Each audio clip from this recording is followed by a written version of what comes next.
Look at those. Have you ever had an Oreo ball? If you have, you know how good they are, but if you haven't, you're gonna eat one and you're gonna say, where have you been all my life? Yeah, they're that good. Kids love them, adults love them. You can't go wrong taking these to Christmas events, Thanksgivings, birthday parties, baby showers. Let's go see how these are made. To make one batch of Oreo balls, you're gonna need 40 Oreo cookies, one softened block of cream cheese, and about 20 ounces of almond bark or chocolate if you prefer that. I did the old-fashioned way for many years by placing my cookies in a large Ziploc baggie. I took that rolling pin, I went to work, and I crushed them up before adding the softened cream cheese. Once I added the softened cream cheese to my baggie, I just squeezed it all together until it created a dough ball in the bag. But as many Oreo balls as I have made through the years, I upgraded to this handy dandy gadget, and it will fit all 40 of my cookies and blend them in less than a minute. You cannot beat it. It's a Black & Decker. Go get you one. A mistake I have made a few times is forgetting to put the little chopper blade down in there before I put my cookies in, so make sure you don't forget that step. Lock your lid in good, and then make sure you put the little topper on just to make sure that none of the cookie dust comes out of the top. Make sure that your lid is locked in and secure, and now you're ready to turn it on. And like I said, it takes less than 1 minute to blend all 40 cookies. That's awesome. Now all you have to do is take the lid off and add your softened cream cheese, and I just add it in little blocks all around.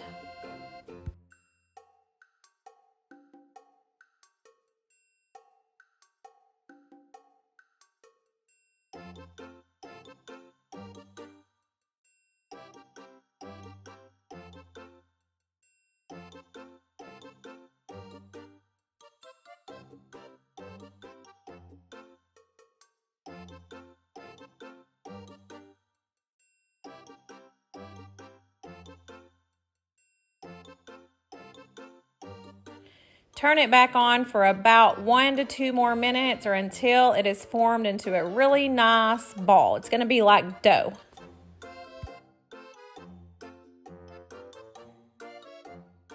Now at this point, you can put it in a Ziploc baggie and place it in the refrigerator, but I'm going to go ahead and form mine into the little balls before I put them into the refrigerator.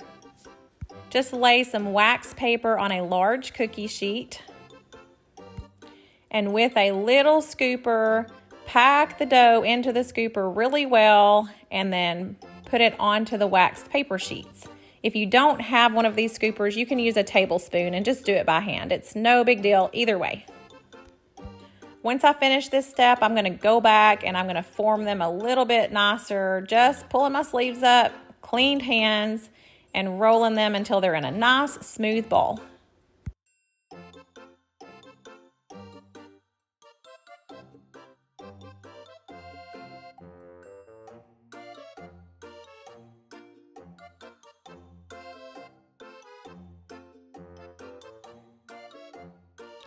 Don't ask me to juggle 3 of these things. It might get messy in here. I just take another large cookie sheet and place on the top, and now I slide them in my refrigerator for about 2 to 3 hours or up to 24 hours. It's no big deal. You can leave them in there until you're ready to dip them. It has been about 3 hours, so I'm going to lay out my waxed paper and I'm going to melt my almond bark in this little glass bowl that I put in my bowl cozy. And I'm going to microwave it according to the directions on the back of the package. If you plan to dip all of them completely, then you're going to need to melt the entire package.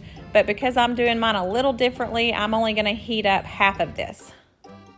Now that it's nice and melted, we're just simply going to take those cold Oreo balls and using 2 spoons, we're going to dip them and place them onto the waxed paper.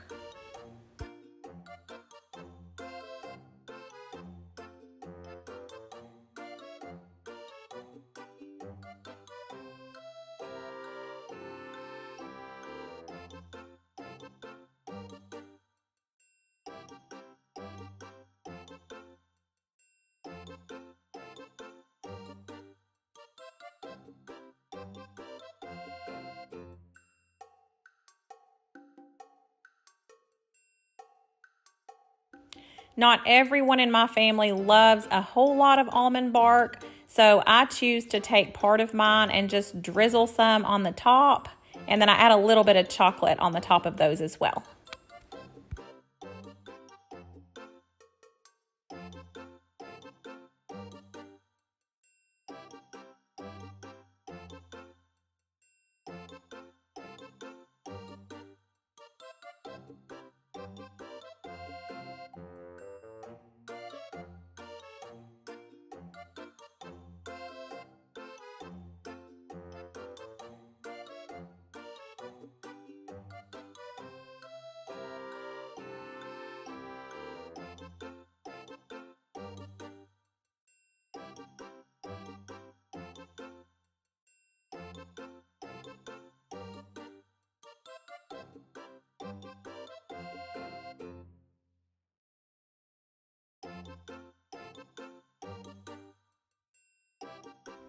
I'm also going to drizzle some of the chocolate onto the white dipped Oreo balls just to make them a little bit prettier. But if you'll watch until the very end of this video, there is a beautiful plate of Oreo balls that one of my family members made for my daughter's baby shower, and she got real creative and made them so very pretty. She bought some pretty sticks to put in them. She bought some colorful candy melts and some little pearls that are edibles, and you just need to hang out and watch till the end. Your options are endless on making these. You can keep it real simple like I do here, or you can fancy them up, but either way, you're going to love them. So earlier today, right after the cookie dough was finished, before I put them in the refrigerator, I made 2 of them to take my grandson because I knew it would make him so happy, and I put a few sprinkles on top. Sprinkles are bright and colorful, and kids seem to always get excited about them until they eat them. He absolutely loved the Oreo ball, and he got so excited when he saw it, but he opened his mouth real wide like, "Nan, get these out of my teeth." So needless to say, if I want to pretty mine up a little bit next time, I will buy the melting chocolates that are colorful and not use sprinkles on mine. Once you have finished dipping them in all of your chocolates and done your drizzles, all you have to do is let them dry, and really that doesn't take that long.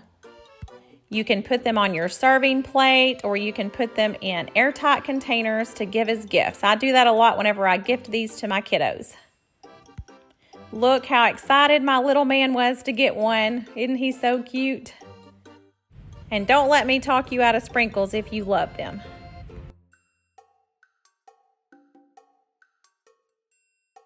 And look at how cute my little niece is, and she is not this little anymore, but my goodness, when I used to gift her with Oreo balls, she got so excited. Look at that sweet little face. Now that you know how simple it is to make Oreo balls, I hope you'll give it a try and let me know what you think. Have a blessed day, guys.